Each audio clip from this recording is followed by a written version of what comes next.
નમસ્તે મિત્રો. મિત્રો, હું છું ડૉક્ટર મહેશ દાફડા.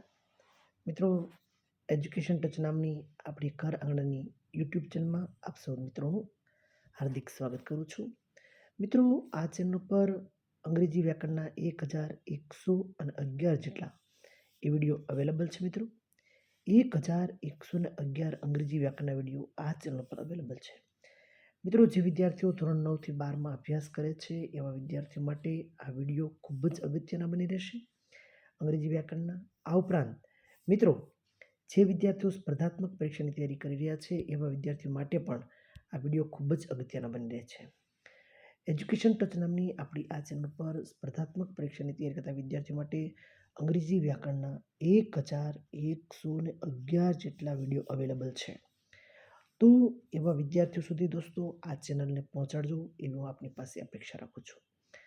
મિત્રો, બીજી વાત એ છે કે હાલ કોમ્પિટિટિવ એક્ઝામનો એક જ્યારે જબરજસ્ત માહોલ ઊભો થયો છે ત્યારે દરેક સ્પર્ધાની અંદર કરંટ અફેર્સ એ ખૂબ જ અગત્યનો ભાગ બની ગયો છે. આ કરંટ અફેર્સ એ ખૂબ જ અગત્યનો ભાગ બની ગયો છે.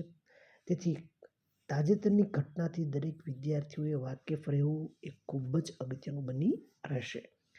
મિત્રો, કરંટ અફેર્સ એટલે તાજેતરની ઘટના, રાજકીય હોય, એવોર્ડ હોય, સમારંભ હોય, યોજના હોય, 26મી જાન્યુઆરીના કાર્યક્રમોની વિશેષ માહિતીઓ હોય, ઇતિહાસ હોય, ભૂગોળ હોય, આ તમામ બાબતોથી આપણે ખૂબ જ જાગૃત રહેવું પડે, સજાગ રહેવું પડે. તો એ પણ પરીક્ષાનો એક ભાગ બન્યો છે. ત્યારે દોસ્તો, આજે 183મો એપિસોડ જ્યારે હું તમારી સમક્ષ પ્રસ્તુત કરવા જઈ રહ્યો છું ત્યારે ખરેખર હું ખૂબ જ આનંદ અનુભવું છું. મિત્રો, આ વિડીયો પણ જે વિદ્યાર્થીઓ સ્પર્ધાત્મક પરીક્ષાની તૈયારી કરે છે એવા વિદ્યાર્થીઓ સુધી પહોંચાડી આપ પણ આ એક સરસ મજાના કાર્યના યશદાતા બનશો તેવી હું તમારી પાસે અપેક્ષા રાખું છું. મિત્રો, અહીંયા એક સમાચાર એ વાત એ પણ સ્પષ્ટ કરી લઉં. મિત્રો, હું અહીંયાથી જે સમાચાર પ્રસ્તુત કરું છું એ મારા વાંચનની એક મર્યાદાને અનુરૂપ હોય છે. સંભવ છે કોઈ ક્ષતિ હોય તો ચોક્કસપણે તમે કોઈ ઓથેન્ટિક ન્યૂઝપેપર અથવા તો કોઈ પણ મેગેઝિનનો અભ્યાસ પણ દોસ્તો અવશ્ય કરી શકો છો. ચાલો દોસ્તો, આજના આ સમાચારમાં એક નજર કરીએ તો તાજેતરમાં જ સુપ્રસિદ્ધ ઐતિહાસિક સ્થળો મોઢેરાના સૂર્ય મંદિરના પરિસરમાં 18મી જાન્યુઆરીથી 19મી જાન્યુઆરી દરમિયાન ઉત્તરાર્ધ મહોત્સવ 2025નું આયોજન કરવામાં આવ્યું હતું. દોસ્તો, આ સમાચાર ઉત્તરાર્ધ મહોત્સવ 2025નું આયોજન ક્યાં થયું હતું? તો કે મોઢેરાના સૂર્ય મંદિરના પરિસરની અંદર. કઈ તારીખથી કઈ તારીખ? 18થી 19 જાન્યુઆરીના રોજ 2 દિવસ માટે.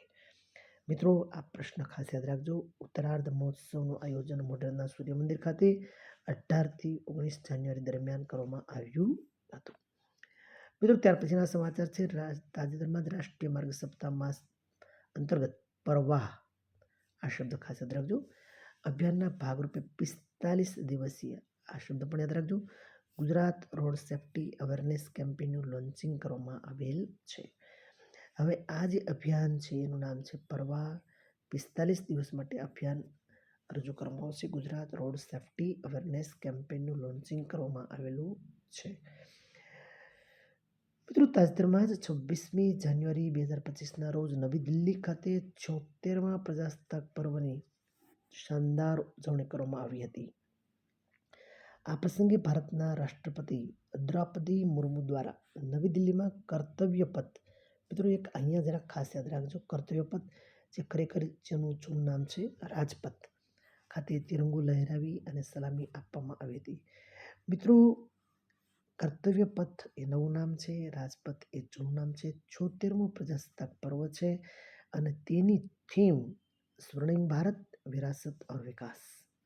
આ વસ્તુ તમે ખાસ યાદ રાખજો, સ્વર્ણિમ ભારત વિરાસત ઓર વિકાસ. મિત્રો, ભારતના પર્યટન મંત્રાલય દ્વારા 76મા ગણતંત્ર દિવસની ઉજવણી અંતર્ગત દેખો અપના દેશ. મિત્રો, આ વસ્તુ ખાસ યાદ રાખજો, દેખો અપના દેશ થીમ પર 26મી જાન્યુઆરીથી 31મી જાન્યુઆરી દરમિયાન લાલ કિલ્લા દિલ્હી ખાતે ભારત વર્ષનું આયોજન કરવામાં આવ્યું હતું. ભારત પર્વનું આયોજન કરવામાં આવ્યું હતું. ફરી એકવાર, ભારત પર્યટન મંત્રાલય દ્વારા એમની જે અંતર્ગત જે થીમ હતી એ તો દેખો અપના દેશ આ થીમ હતી. ભારત પર્યટન મંત્રાલયની થીમ શું હતી? દેખો અપના દેશ. એના પછી 26થી 31 જાન્યુઆરી દરમિયાન લાલ કિલ્લા ખાતેથી ભારત પર્વનું આયોજન કરવામાં આવ્યું હતું. મિત્રો 76મા પ્રજાસત્તાક દિવસે કર્તવ્ય પથ પર યોજાયેલ પરેડમાં ગુજરાત સ્વર્ણિમ ભારત વિરાસત और વિકાસ થીમ આધારિત અનંતપુરથી એકતા સુધીની વિરસતથી વિકાસનો અદ્ભુત સંગમ ગુજરાતની ઝાંખી રજૂ કરવામાં આવી હતી.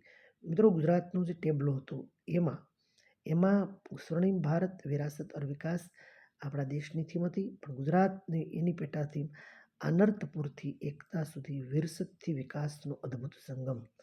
આ થીમનો ટેબલો આપણે રજૂ કરવામાં આવ્યો હતો. ખાસ યાદ રાખજો, ગુજરાતનો જે ટેબલો હતો એમાં અનંતપુર એકતા સુધી વિરસતથી વિકાસનો અદ્ભુત સંગમ જોવા મળે છે. દોસ્તો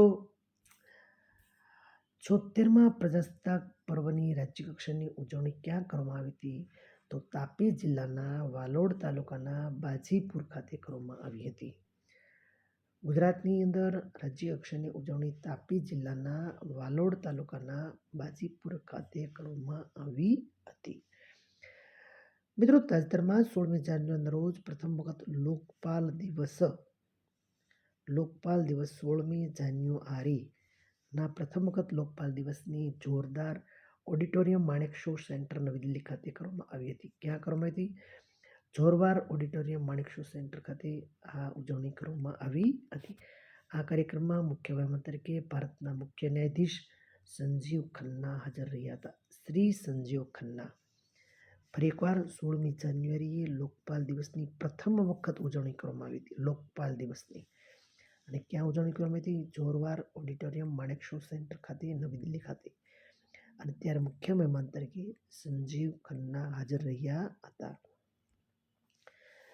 મિત્રો તાજેતરમાં જ ભારતનું INS ઉત્કર્ષ પ્રથમ સ્વદેશી મલ્ટીપર્પઝ વેસલ લોન્ચ કરવામાં આવેલું છે. નામ ખાસ યાદ રાખજો, INS ઉત્કર્ષ એ પ્રથમ સ્વદેશી મલ્ટીપર્પઝ વેસલ જેને લોન્ચ કરવામાં આવ્યું છે, જેનું નામ છે INS ઉત્કર્ષ.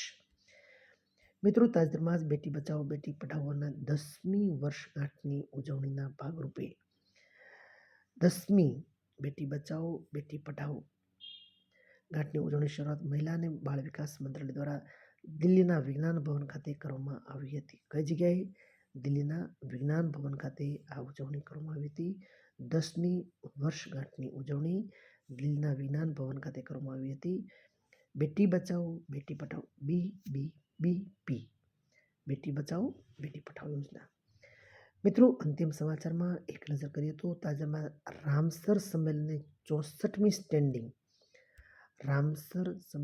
64મી સ્ટેન્ડિંગ કમિટીની બેઠકમાં જે 31 વેટલેન્ડ શહેરો જાહેર કરવામાં આવ્યા છે, એમાં ભારતના 2 ઇન્દોર અને ઉદયપુર, મધ્યપ્રદેશનું ઇન્દોર શહેર અને રાજસ્થાનનું ઉદયપુર શહેર એનો સમાવેશ કરવામાં આવ્યો છે. કેટલામી બેઠક હતી મિત્રો? રામસરની 64મી બેઠકમાં કેટલા શહેરો જાહેર કર્યા છે? 31 વેટલેન્ડ શહેરો જાહેર કર્યા છે. એમાં ભારતના કેટલા શહેર આવ્યા છે? તો 2 શહેર આવ્યા છે. કયા શહેરો આવ્યા છે? તો મધ્યપ્રદેશનું ઇન્દોર અને રાજસ્થાનનું ઉદયપુર. આ 2 શહેરોનો સમાવેશ કરવામાં આવ્યો છે.